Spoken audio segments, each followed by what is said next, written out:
Nigeria, Africa's giant, the largest oil producer on the motherland, home to an estimated 200 million people, exporter of Afrobeats, and the biggest music stars on the globe. Fertile ground for a growing technology scene that has birthed unicorns, aka startups valued at over $1 billion. As the jewel in Africa's crown turns 61, how far has the economy come, and how much further does it have to go? Prior to the independence in 1960, the British ruled Nigeria for almost 100 years in order to exploit abundant natural resources. The colonial authorities provided basic infrastructure and services required to boost the exportation of raw materials to Britain. Agriculture and trade were used as the drivers of the colonial economy in Nigeria. The British put in several measures to stimulate the production of industrial raw materials such as palm oil, cocoa, cotton, groundnuts, and rubber. When Nigeria gained independence on October 1st, 1960, there was a lot of economic promise. The country boasted a young and vibrant population of about 54 million people. It was a major exporter of agricultural produce and had just discovered oil in commercial quantities in the southernmost part of the Niger Delta. Development came at a rapid pace. The Western region, under the late Chief Obafemi Awolowo, offered free education to children of school age and set its sights on developing the region with infrastructure projects.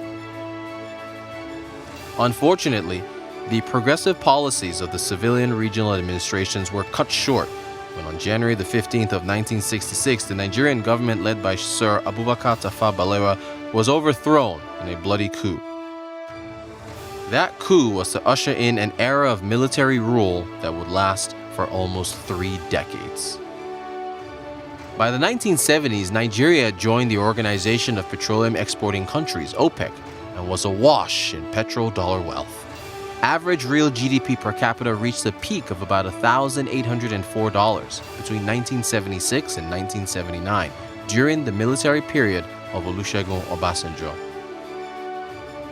However, average annual per capita real GDP growth declined as successive administrations embarked on borrowing and spending binges as economic mismanagement and corruption became the order of the day. The 1980s, under the brief civilian rule of Shehu Shagari, followed by the military rule of Muhammadu Buhari and Ibrahim Babangida, saw continued declines in per capita GDP in Nigeria. By the 1990s, Nigeria was reeling from 2.5 decades of decadence, massive external borrowing, and low oil prices. Even the billions expended building 3 refineries and petrochemical complexes in Port Harcourt in River State, Warri in Delta State, and Kaduna had been laid to waste as the mismanaged plants could barely meet local demand for refined petroleum products.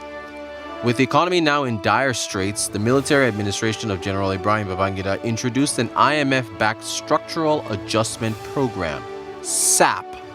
Under SAP, Nigeria embarked on her first round of privatizations and liberalized the banking sector, thus ushering in what became known as the second-generation banks.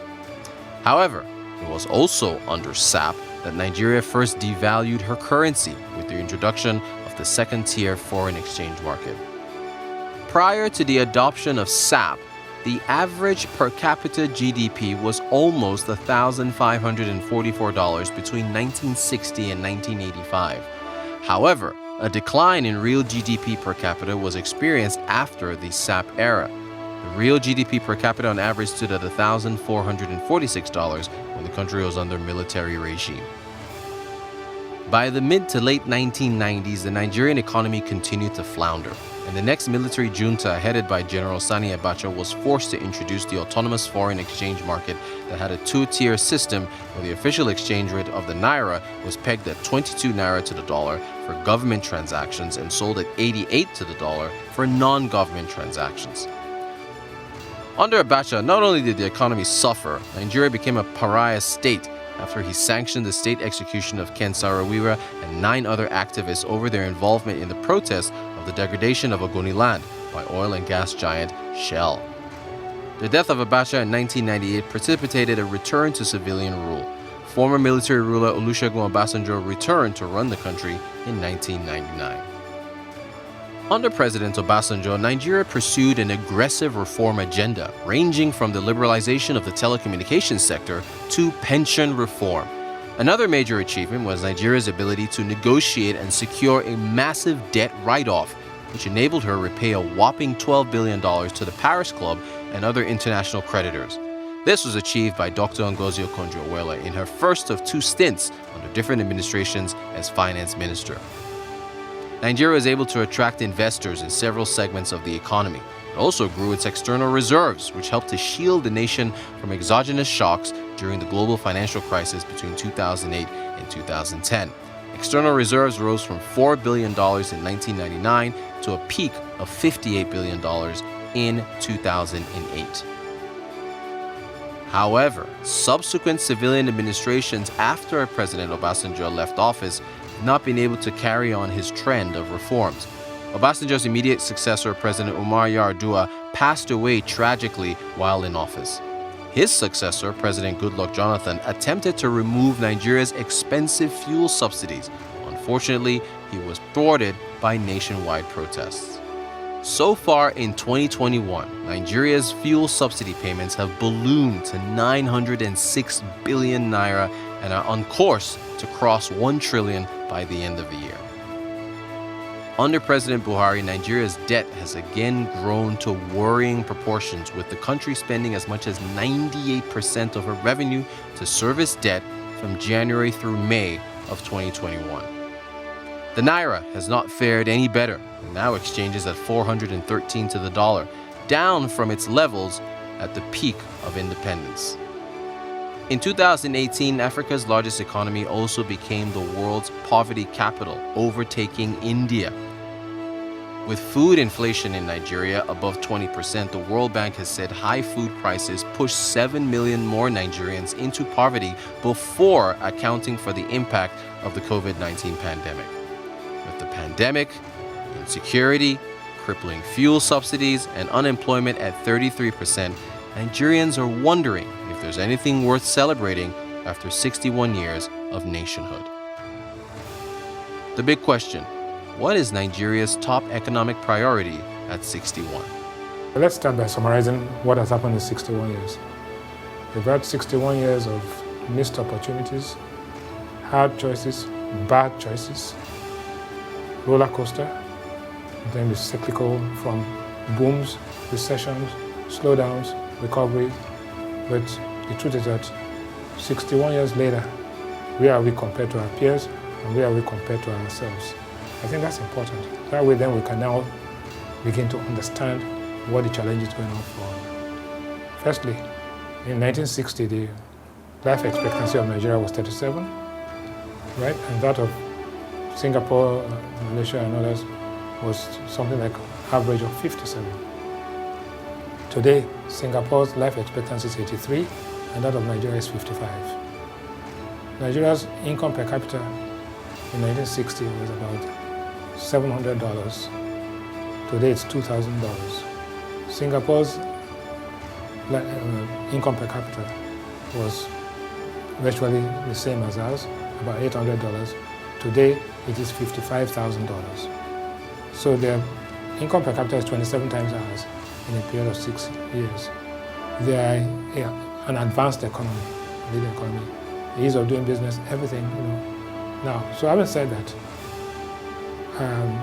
we don't have the luxury of time because we are dealing with the obsolescence of our major product, which is oil, and the irrelevance of our cartel, which is OPEC, and a growing population.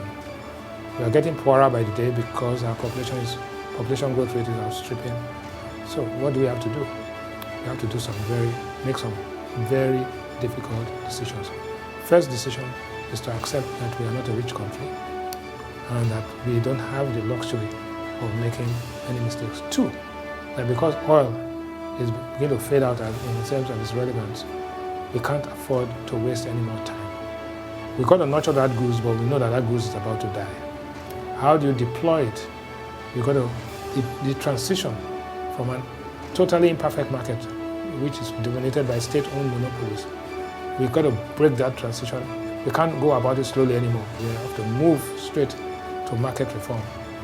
More than anything else, we have to be honest with the people. The Nigerian leadership between 1960 and today has consistently been economic with the truth to the people.